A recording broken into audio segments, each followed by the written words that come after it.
right, welcome to yoga. Find yourself a comfortable seat and just get into your body and just see, how do I feel today? How are my joints? How are my shoulders, my elbows, my wrists? How are my hips, my knees, my ankles today? And try to do this little check-in with yourself without judgment, which can be really hard, especially if you are experiencing any symptoms or any pain or any discomfort or any stiffness. It's easy to kind of be really self-critical or self-judgmental. But for this class, for these, next little bit, just try to take things as they come and acknowledge them without assigning value or judgment to it. So find yourself a comfortable seat. You can lean back against your chair if that feels better to you, or you can self-support using your strong abdominal muscles if that feels good to you. And then I'll offer a mudra if you like to place your hands and touch your thumbs together. That's great. And if you instead just want to have your hands on your lap, that's also great. It's up to you what feels good in your body. And then we'll come to the breath. Just noticing where it is. You can close your eyes if that feels good. Or you can lower your gaze. And feel, where is the breath in your body today? Can you feel your chest rising and falling? Can you feel your ribs expanding and contracting? Can you breathe all the way down into your belly, filling the hips, the belly, the back, really feeling your whole torso with breath?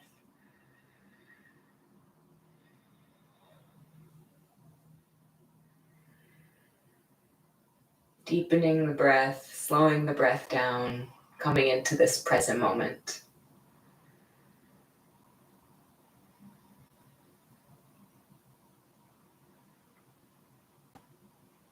And then if you like, you can set an intention for your practice today.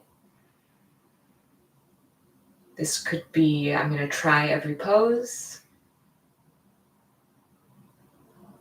I'm going to breathe for the whole class. I'm going to follow my breath. I'm going to move joyfully. Whatever it is, send it out into the universe. We don't have to hold these things too tightly. And then I'll invite you to join me in a breathing pattern. Inhaling through the nose, holding the breath at the top, and then exhaling slowly through the mouth, all the way out, sucking the belly in, exhaling until you think there's no more left, and then exhaling a little bit more, and then slowly inhaling through the nose. Hold at the top just for a few seconds, and then exhale through the mouth, all the way, engaging the abdominal muscles, pushing all the air out of the lungs, and carrying on like that.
Take your time. Finish that next cycle of breath, inhaling through the nose, holding the breath at the top, slowly exhaling through the mouth. And then let your breath come back to whatever feels natural in your body.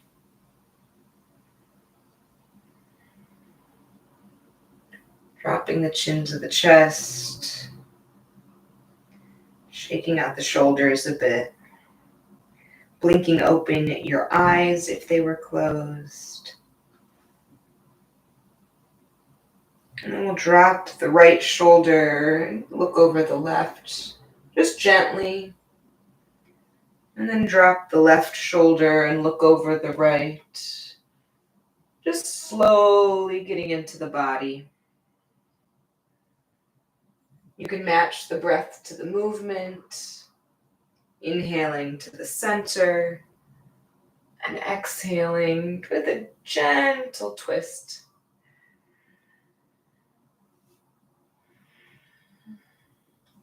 Maybe you involve the neck.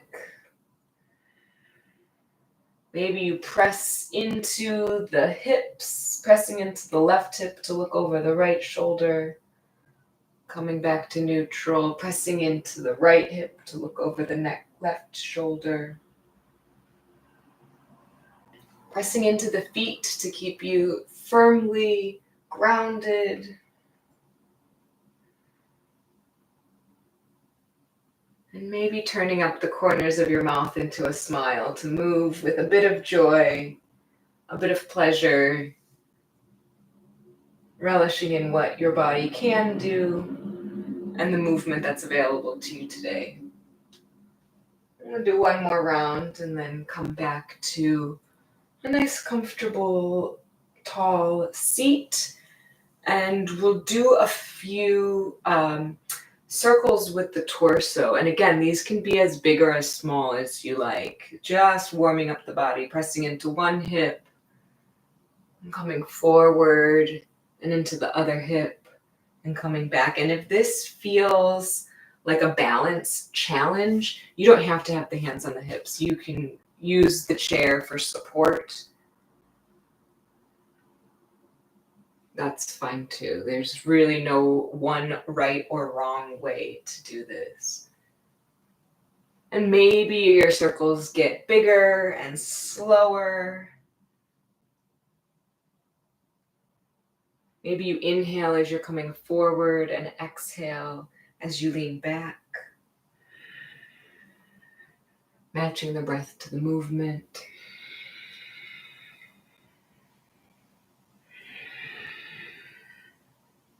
And then we'll switch the other direction.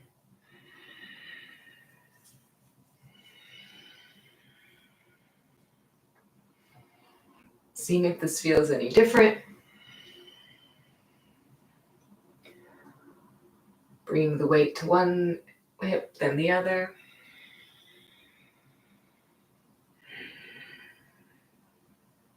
And then coming back to a nice tall seat, shaking it out if that feels good. And then we'll come into the shoulders a little bit, starting by just opening up the chest, rolling the shoulders up and back, bringing the shoulder blades together.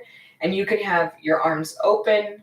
You can hold on to the side of the chair, or if you have the flexibility, you could grab it behind for opposite wrists, if that feels good. Or maybe you can interlock the fingers and pull the hands away from the back if that feels good. Or you can grab for opposite elbows if that feels good. Just experiment with what your body wants to do today. The goal is to kind of rinse the shoulders, opening them up, pulling them back, feeling the stretch in the upper back. Lovely. And then we'll come into a few seated cat-cows. So this position is very similar to our cow position. So if you want to put your hands on your knees and then look up, shoulders back, sternum forward, hips angled, to the front. And then we'll round into our cat pose, tucking the chin to the chest, tipping the hips back, arching the spine, and then moving with the breath. Inhaling through to cow pose and exhaling into cat pose. Moving as quickly or as slowly as feels comfortable with your breath. And making the movements as big or as small as you like.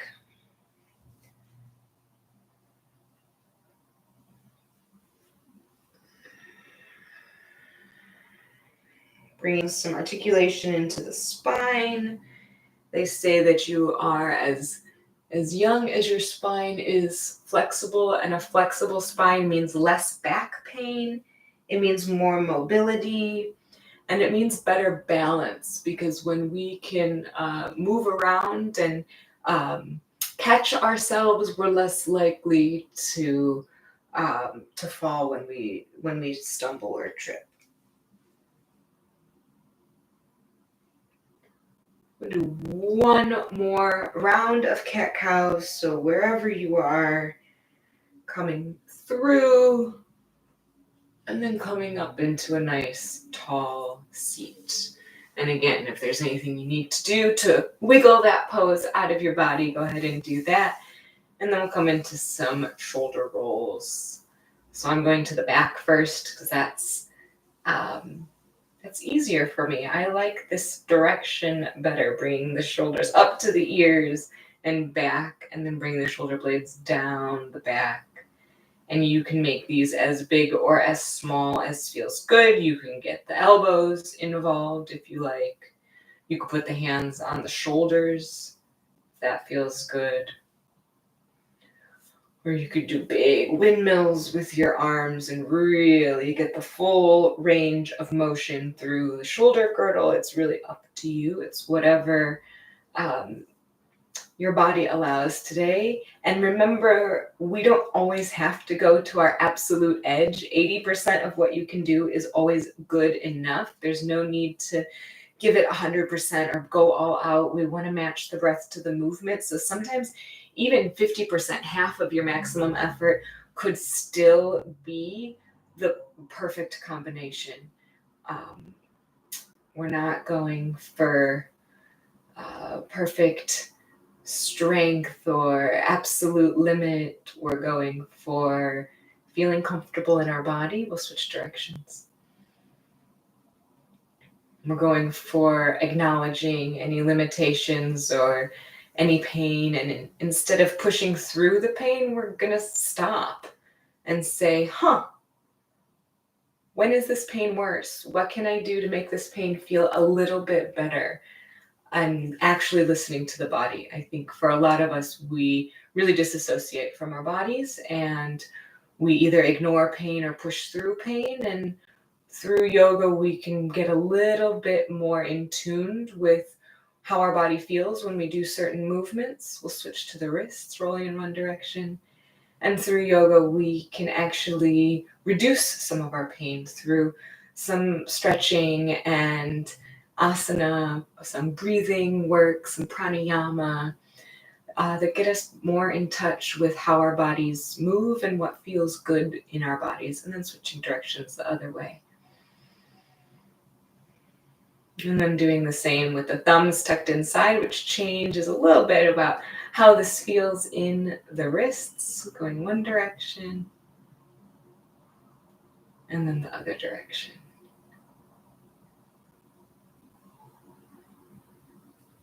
Lovely. Then we just open and close the fists, going really, really wide and then really, really tight. And then working a tiny bit on some finger dexterity, bringing the thumb to the index finger, middle finger, ring finger, and pinky finger. And this can be as slow or as fast as you like. And it can be as big or as small as you like. It's easier when the fingers are close together. and harder if you open your hand all the way in between. So you decide what level works well in your body today. And then switching to the other side, opening and closing, and then touching the thumb to each of the fingers in succession and making this movement as big or as little. And sometimes it helps to look. So if it's feeling tough, you can watch the fingers touch the thumb. And if you're looking for a challenge, you can close your eyes and see if you can do it by touch alone. So much of our coordination and balance is tied into what we can see as well as what we can feel. So, all right, we shake that out and do a few head rolls. And again, be really gentle with your neck with this. Just feeling into any areas of tension or strain. The neck is a place that, like the back, people get a lot of pain or discomfort, and we don't want to crank the neck or, sometimes we hear pops and cracks, and that's okay, but we don't want to deliberately bring those out. Instead, we just want to be gentle and slowly build up our range of motion. There are an awful lot of muscles and ligaments connecting our head to our body, and we want them to be aligned and soft and supple and working together. And it's when they get out of alignment, or when some are working too hard and others are working not hard enough, that we end up with some discomfort. And then we can switch to the direction. Nice and slow, and again, as big or as small as you like.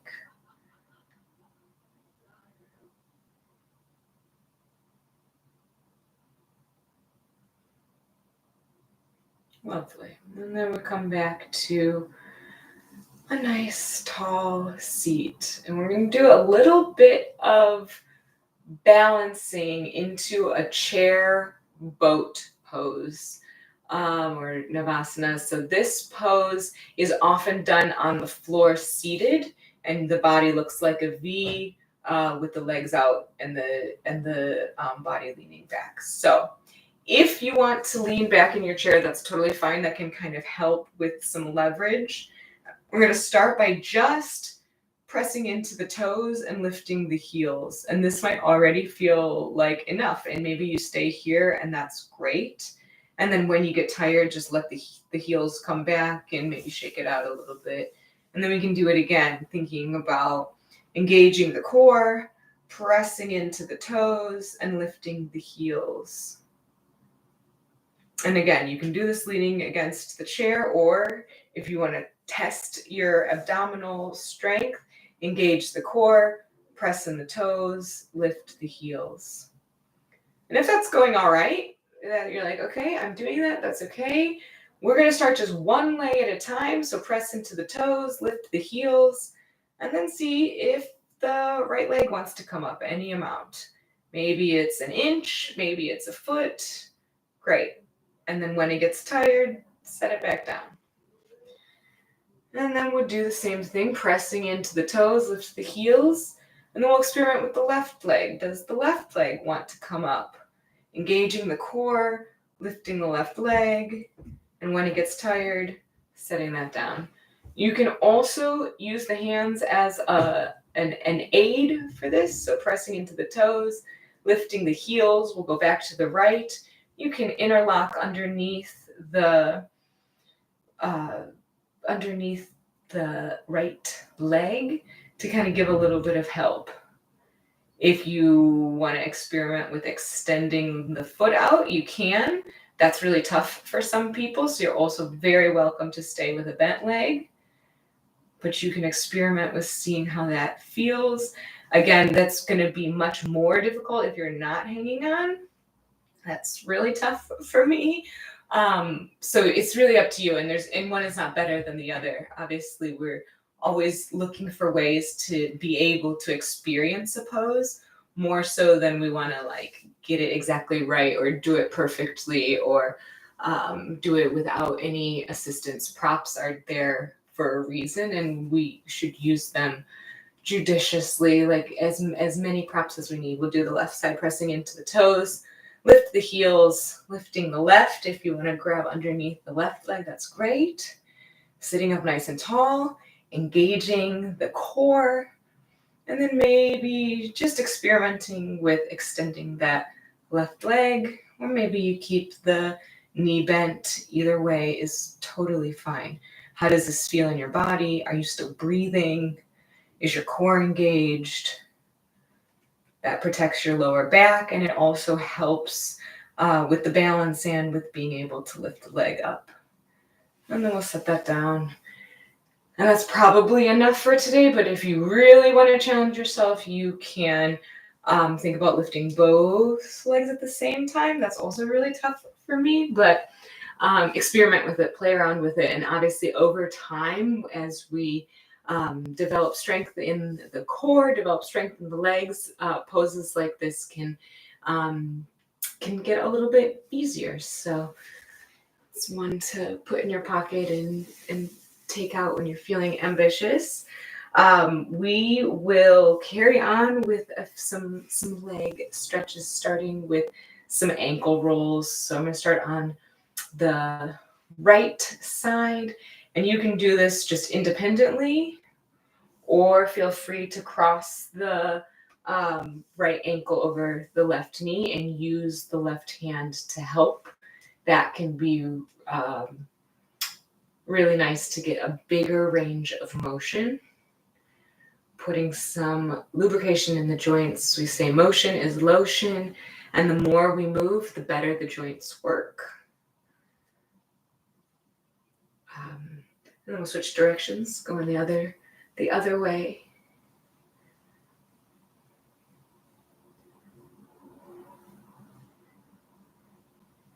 And then we can point and flex the right toes. And again, you can do this just yourself with the toes on the floor. You can also use the floor to your advantage. So you can tuck the toes under and use the floor to help you point and feel the stretch on the top of the foot. And we'll stay here for a couple breaths. Big breath in. Let it out with a sigh. Big breath in. And let it out with a sigh. And then we can switch directions. So tucking the toes under and using the floor to help flex the foot. And you can feel the stretch then, usually in the Achilles, in the back of the heel, and maybe underneath the foot in the on the sole of the foot. So you can do it this way. Great. You can also do it this way and use your hand to flex the toes back as well. One is not better than the other. See what works in your body.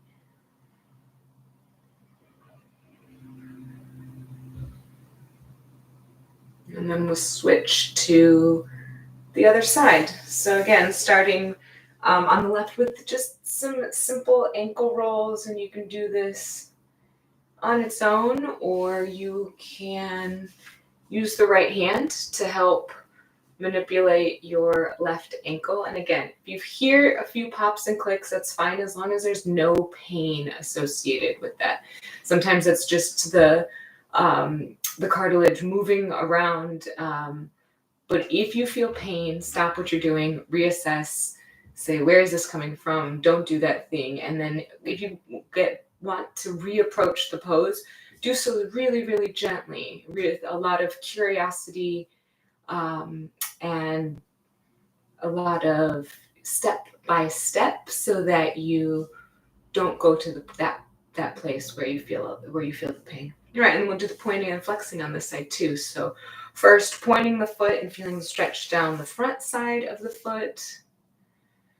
And again, you can do this with the ankle crossed over the knee, or you can do it on the floor with the top of the foot on the floor, feeling the stretch on the top.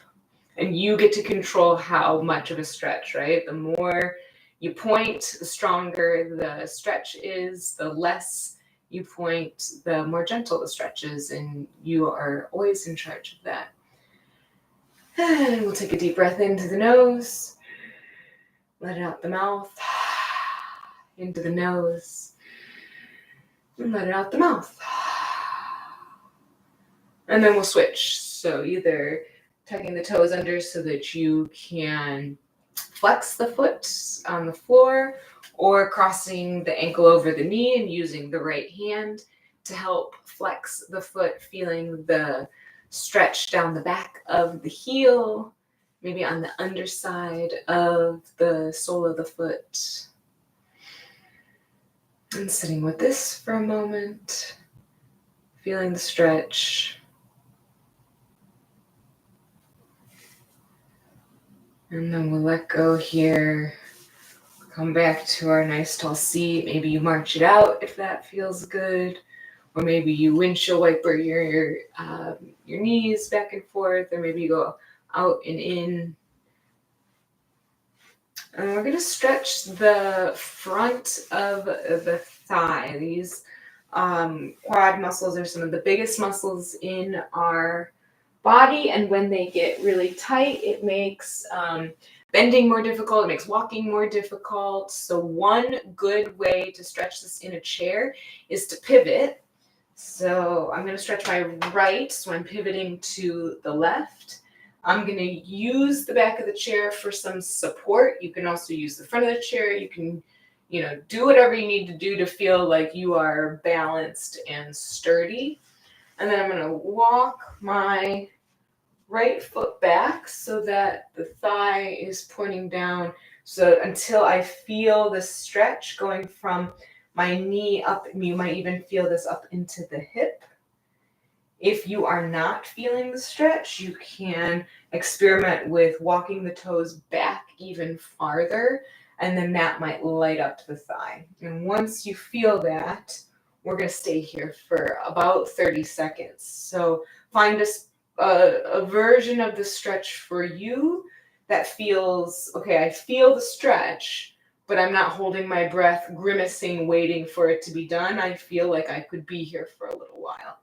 And then we'll think about, it's easy sometimes to rotate the hips forward, you might think about tucking the tailbone a little bit, or imagine like engaging the abdominals so that you're still kind of up tall. You're feeling the stretch in the hips. The alignment is such that you're not like twisting or rotating. Both of my hips are facing forward, which is now to the side. And I'm just going to breathe gently here. In and out through the nose.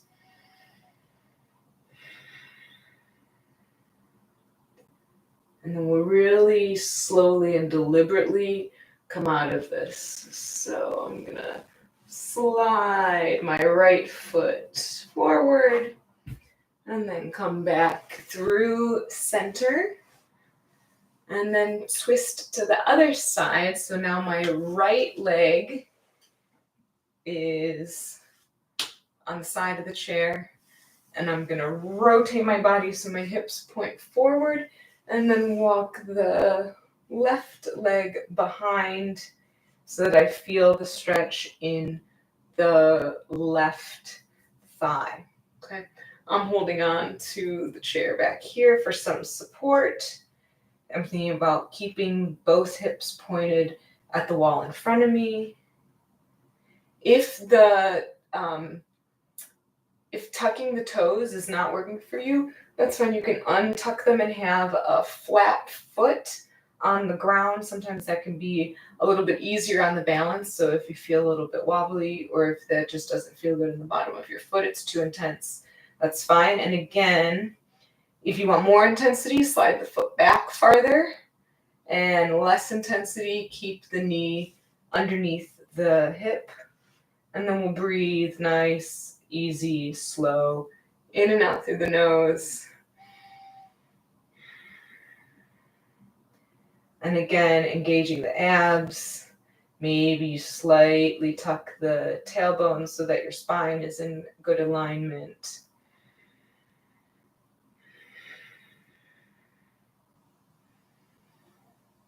And then we'll slowly and gently come out of this, rotating back into our nice, comfortable Tadasana mountain pose. 2 feet on the ground, arms by your side, imagining the energy coming up your front, over your head, and down the back of your spine.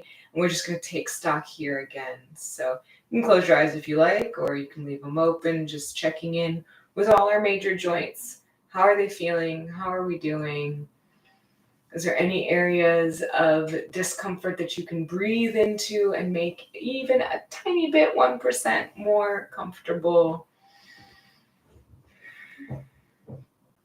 And then maybe we shake it all out. If you like, you can interlock all 10 fingers and rotate the wrists in one direction and then the other direction.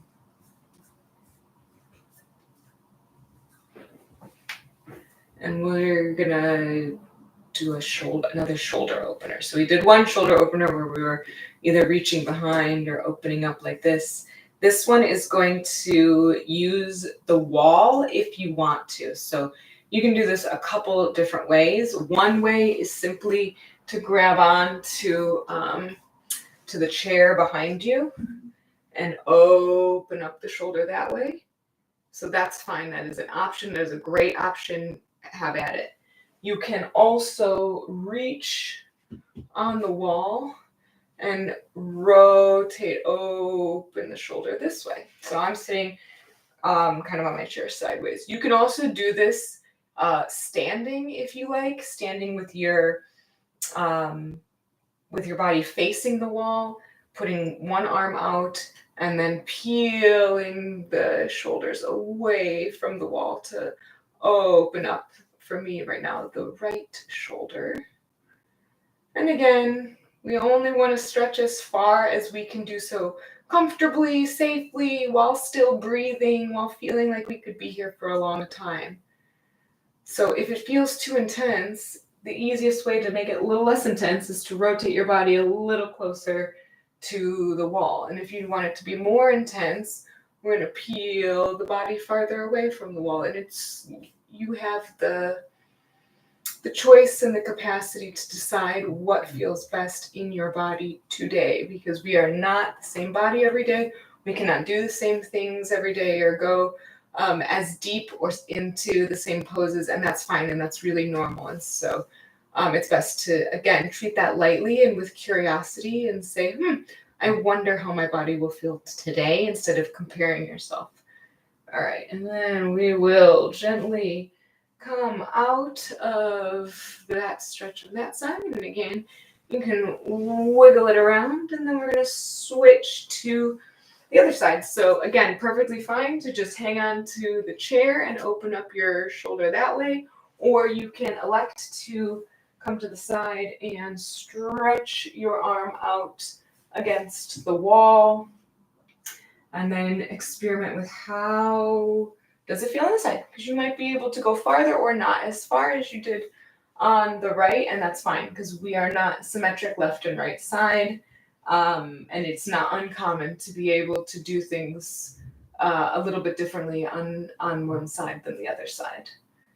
And again, we will breathe here, so finding the version of this stretch where you feel the stretch, but it's not so much that you can't breathe. And it's not so much that you're just waiting and waiting for the pose to end, but that you found some peace and some stillness in the pose, that you find some equanimity, that you found a place where you can rest within the pose.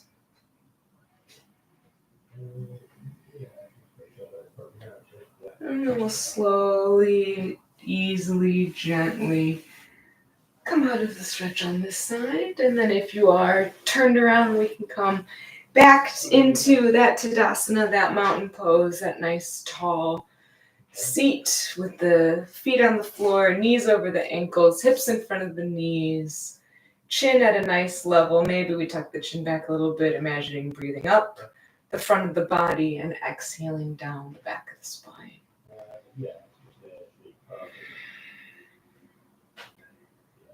Lovely. Good stuff. Yeah. And then from here, we will do a little bit of vinyasa practice. So just a few half sun salutations. You get to choose how intense or how gentle you want to be with these. We'll start by inhaling the arms up overhead, but you can always take cactus arms, or you can always keep the arms pretty low. It's really up to you and how your shoulders are feeling after all of the shoulder opening today. And then we'll bow and fold any amount. Be careful with your back. Don't think that you need to really fold over the legs. This is enough, right? If you're just coming forward a little bit, that's fine. And then we'll come into our flat back. So imagining that the tailbone is going back towards the back wall and the head is going up towards the front wall, elongating the spine as long as possible. And then folding again. Engaging the core and either walking the hands back up to an uprighted seat or sweeping the arms up. And then bringing the hands to heart center, palms touch. And we'll just hang out here for 3 breaths, in through the nose, and out through the nose, in through the nose, and out through the nose, and one more. Inhale, sweep the arms up. Exhale to bow and fold. Inhale to lift to that flat back. Exhale to bow and fold. And we're going to hang out here for a few breaths, nodding the head. Yes, yes, yes. And then shaking the head. No, no, no.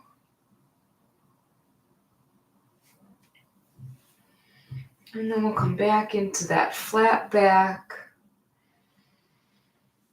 Bow and fold one more time, engaging the core, sweeping the arms up or walking the hands up the legs, and then palms to heart center. We'll take a prayer twist to the left. So keeping the arms where they are, if this works for you, and twisting over to the left. Maybe thinking about bringing the right elbow towards the left knee. If you have a lot of space here, maybe they touch, or maybe you hook the right elbow around the knee, but that's not necessary. Bringing your twist here is equally good. Feeling a long, tall back, relaxing the shoulders away from the ears.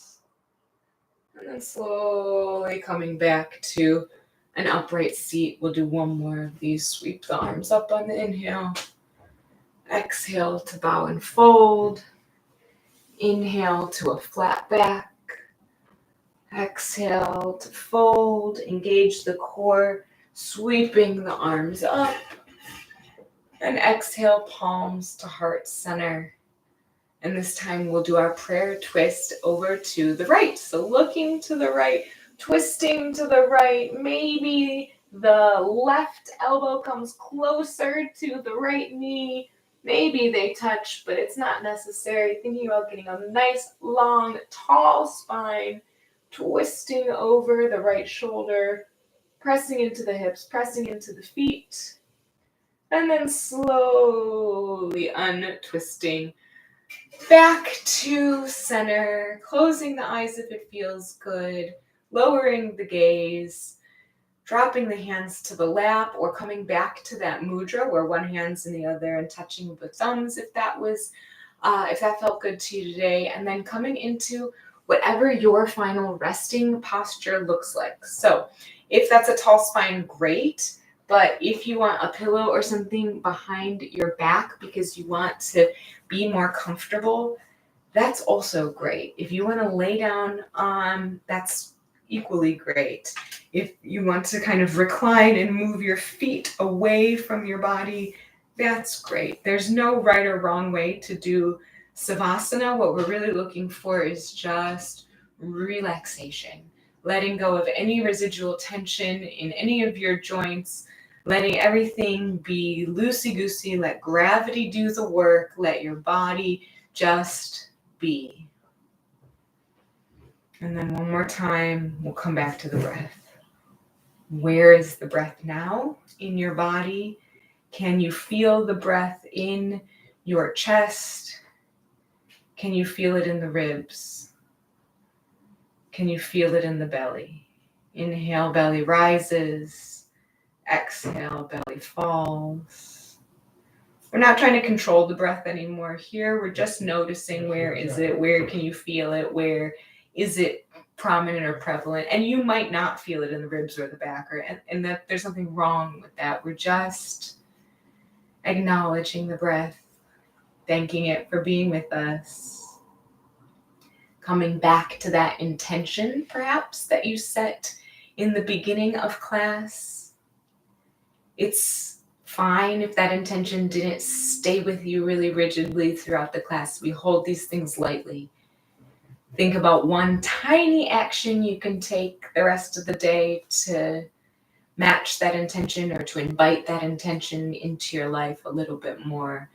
Lots of very tiny changes add up to really big changes over time.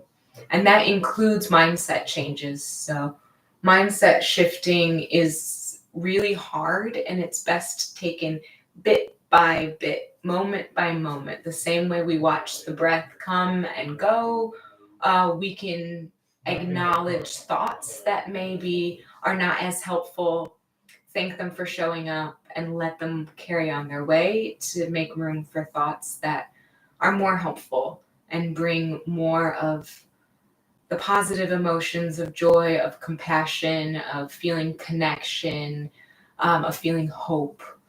And the more we make room for those thoughts, the more those thoughts will come back again and again, because our brain loves a thought pattern. We love to revisit experiences and ways of thinking and patterns of thinking. And so when we introduce a new pattern of thinking, it takes a long time for it to set, but it is possible to do that. We will end today's class with 3 ohms. You can absolutely join in, or you can simply listen. We'll start with a cleansing breath in and let it go. Inhale.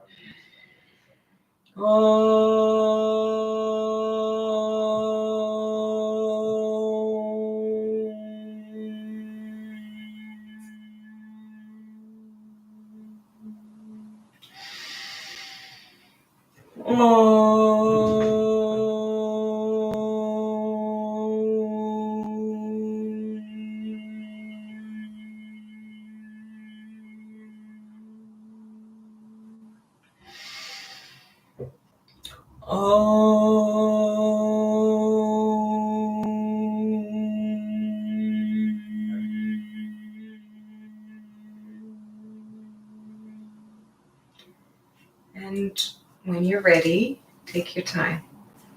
You can open your eyes.